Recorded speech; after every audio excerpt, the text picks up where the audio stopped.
Bonjour à tous, bienvenue sur Fan de couteaux. Aujourd'hui je vous fais une petite vidéo sur l'importance d'utiliser le cuir après chaque affûtage. C'est une étape fondamentale si vous voulez un résultat nickel sur le tranchant de vos couteaux. C'est indispensable. Donc on n'a pas besoin de dépenser des centaines ou des cinquantaines d'euros pour du cuir. Donc moi j'ai trouvé ça sur une brocante. Alors ça par contre ça c'est de la merde, mais je vous tenais à vous le montrer quand même, ça m'a coûté 3 euros.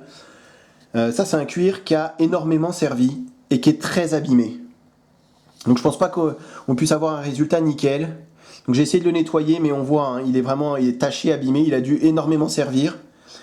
Et ensuite on va juger la qualité du cuir par rapport à son épaisseur. Donc là on voit que c'est quand même assez fin. Il n'y a pas beaucoup de cuir. Donc ça c'est pas terrible. Oui ça coûte 3 euros mais on peut trouver sur des brocantes ou des vides-greniers des choses beaucoup plus intéressantes. Vous pouvez l'acheter aussi, hein, chacun fait comme il veut. Donc ça faisait partie c'était un cuir, ça faisait un cercle comme ça. Donc moi je l'ai coupé et je me suis fabriqué 2 cuirs avec et j'arrive à avoir vraiment un résultat. Et la pâte à cuir que je vais vous montrer dans une seconde, on arrive à avoir un résultat nickel. Vous voyez l'épaisseur sur le cuir, il y a quand même un peu plus d'épaisseur, il reste assez souple et le plus important c'est qu'on arrive à voir le grain du cuir. Alors là, il y a déjà de la pâte à cuire, de la pâte à polir dessus. Mais l'important sur un cuir, c'est d'avoir le grain du cuir qui ressort. Si vous n'avez pas ça, c'est soit que le cuir il est déjà saturé en partie de métal, comme là-dessus. Vous voyez, là ça reflète tellement la lumière, là c'est fait exprès. Hein. Vous voyez un petit peu la couche qu'il y a. Donc là, celui-là, il est inefficace. Par contre, il faut encore, voilà, comme j'ai dit, hein, le grain comme ça qui dépasse. Donc ça m'a dû me coûter 5 euros. Vous fabriquez ça et ensuite pâte à polir ou pâte à cuire. Donc jusqu'il n'y a pas très longtemps, j'utilisais de la pâte à polir. Ça, vous trouvez ça dans n'importe quelle grande surface de bricolage. Ça coûte vraiment pas bien cher et c'est indispensable. Si vous avez un cuir et vous n'avez pas mis de pâte à polir dessus, vous pouvez passer des centaines et des centaines de fois. Le cuir, il va pas être assez abrasif pour enlever ce morphile et polir le tranchant. Donc ça, c'est assez dur. Donc je vous conseille, si vous voulez l'appliquer sur votre cuir, de le chauffer légèrement à la flamme d'un briquet, pas mettre sous le feu, hein, mais vraiment essayer de le chauffer un petit peu pour le ramollir et pour essayer de l'appliquer, parce que là l'application elle n'est pas vraiment aisée. Vous voyez, j'essaye de... Voilà.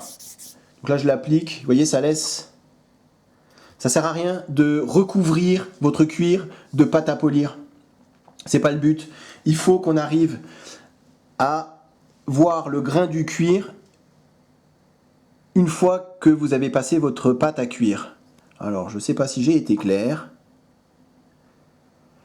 Il faut qu'il y ait à la fois les grains du cuir et de la pâte à polir ou de la pâte à cuire pour avoir un résultat nickel.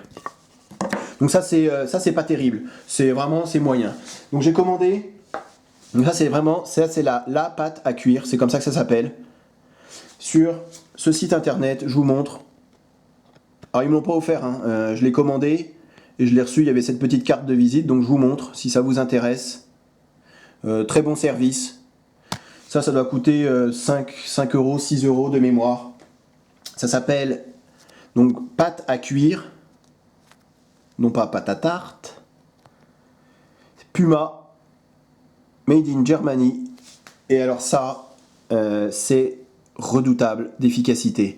Ça ressemble un peu à de la pâte à modeler, c'est assez souple et c'est très très gras. Donc celle-ci, il n'y a pas besoin de la chauffer.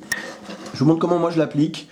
Alors je l'ai déjà fait, hein, mais il suffit de mettre, voilà, pas plus que ça. Alors même si c'est petit, ça va vous durer une paire d'années, hein, parce qu'on n'en met pas des tonnes. Vous voyez, juste comme ça, très très très légèrement. Et ensuite, avec la paume de votre main, vous allez l'étaler. Donc la paume de la main, en faisant ça, ça va créer un peu de chauffe, un peu de surchauffe sur le cuir. Et du coup, ça va permettre d'étaler assez correctement et répartir la pâte à cuire sur le cuir de façon homogène. Voilà. Donc comme j'ai dit, hein, vous voyez, on voit encore le grain du cuir et c'est ça, plus la pâte qui va faire que vous allez avoir un résultat plus que nickel sur le tranchant de vos couteaux. Alors c'est pas compliqué, là je vais vous montrer celle-ci, donc c'était le même cuir, hein.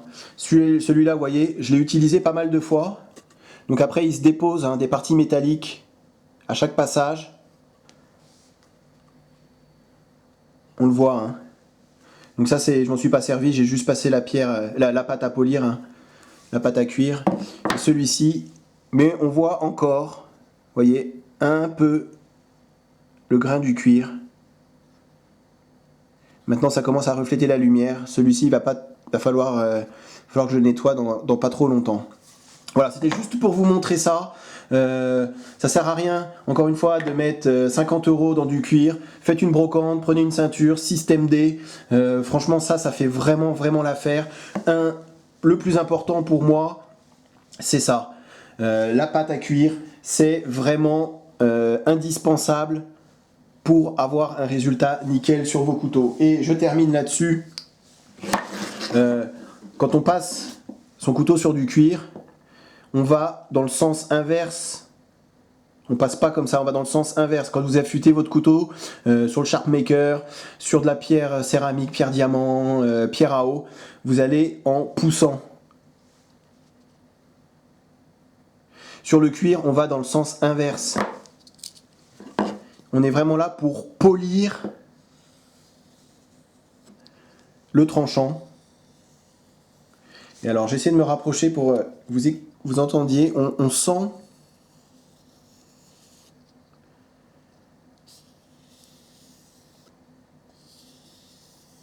et on entend surtout l'effet sur le tranchant du couteau.